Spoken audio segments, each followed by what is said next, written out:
নমস্কার। বাংলার বাড়ি প্রকল্প নিয়ে একটা বিরাট বড় খবর আছে, বিশেষ করে দ্বিতীয় পর্যায়ের উপভোক্তাদের জন্য। যারা অনেক দিন ধরে নিজেদের বাড়ির স্বপ্ন সত্যি হওয়ার অপেক্ষায় ছিলেন, তাদের জন্য আজকের এই আলোচনাটা কিন্তু দারুণ গুরুত্বপূর্ণ হতে চলেছে। প্রথমেই একটা তারিখ মাথায় গেঁথে নিন, 28শে জানুয়ারি 2026। এই দিনটা কিন্তু বাংলার লক্ষ লক্ষ মানুষের জন্য একটা নতুন অধ্যায়ের শুরু হতে চলেছে। তো দিনটা এত স্পেশাল কেন? কারণ এই প্রকল্পের সুবিধা পেতে চলেছেন প্রায় 20 লক্ষ মানুষ। ভাবা যায়, 20 লক্ষ উপভোক্তা এই সুবিধার জন্য অপেক্ষা করে আছেন। আর শুধু তাই না, এই 20 লক্ষ মানুষের প্রত্যেকেই প্রথম কিস্তিতে পাচ্ছেন 60,000 টাকা, আর এই টাকাটা সরাসরি তাদের ব্যাংক অ্যাকাউন্টে চলে যাবে। আচ্ছা, তাহলে এই যে তিনটে সংখ্যা আমরা দেখলাম, একটা তারিখ, উপভোক্তাদের সংখ্যা আর টাকার অঙ্ক, এই সবটা মিলিয়েই কিন্তু বাংলার বাড়ি প্রকল্পের এই বিশাল সুখবরটা তৈরি হয়েছে। চলুন ব্যাপারটা একটু ভেঙে বোঝা যাক। তো ঘটনাটা ঘটছে 28শে জানুয়ারি 2026 দুপুর ঠিক 1টায়। পশ্চিমবঙ্গের মাননীয় মুখ্যমন্ত্রী নিজে সিঙ্গুরের একটা সভা থেকে এই ফান্ড ট্রান্সফারের আনুষ্ঠানিক ঘোষণা করবেন। আর অ্যানাউন্সমেন্টের সাথে সাথে কিন্তু প্রায় 20 লক্ষ উপভোক্তার অ্যাকাউন্টে প্রথম কিস্তি 60,000 টাকা ঢোকা শুরু হয়ে যাবে। বেশ, টাকা আসছে, এটা তো পরিষ্কার। কিন্তু প্রশ্ন হলো, কারা কারা পাচ্ছেন এ টাকা, আর আগের থেকে প্রকল্পের পরিধিটি কতটা বাড়ল? চলুন সেটাই এবার দেখে নেওয়া যায়। এইখানে কিন্তু একটা দারুণ ব্যাপার আছে। দেখুন, আগে প্ল্যান ছিল 16 লক্ষ উপভোক্তাকে সাহায্য করার, কিন্তু এখন সেই সংখ্যাটা বাড়িয়ে করা হয়েছে 20 লক্ষ, মানে আরও 4 লক্ষ পরিবার এই প্রকল্পের আওতায় চলে এলো। এটা কিন্তু একটা বিশাল বড় পদক্ষেপ। এখানে একটা ব্যাপার কিন্তু একদম পরিষ্কার করে নেওয়া দরকার।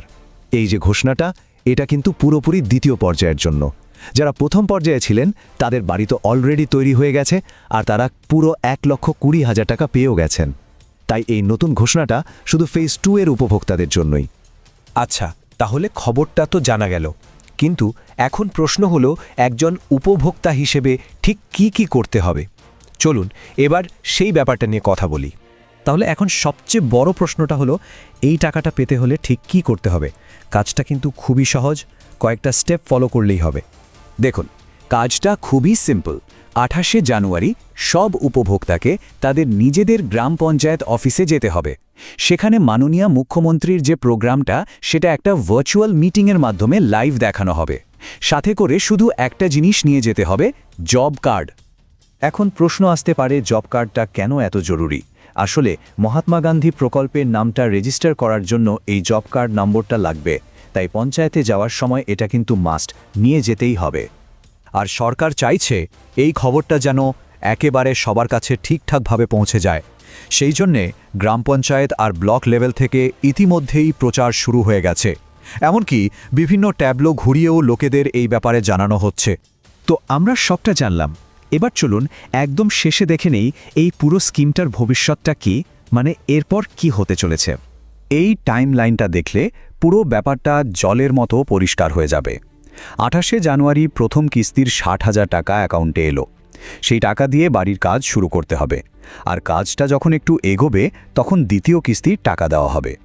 এখানে একদম স্পষ্টভাবে বলা হয়েছে, বাড়ি তৈরির কাজ যখন একটা লেভেল পর্যন্ত হয়ে যাবে, তারপরই কিন্তু সেকেন্ড ইনস্টলমেন্টের টাকাটা পাওয়া যাবে, তার আগে নয়। সবশেষে একটা বড় প্রশ্ন কিন্তু থেকেই যায়, এই যে এত বড় একটা উদ্যোগ, এটা কি সত্যিই রাজ্যের আবাসন ব্যবস্থায় একটা লম্বা সময়ের জন্য বদল আনতে পারবে? এই বিশাল প্রকল্পের ফলে সাধারণ মানুষের জীবনে ঠিক কতটা পরিবর্তন আসবে, সেটা তো সময়ই বলবে।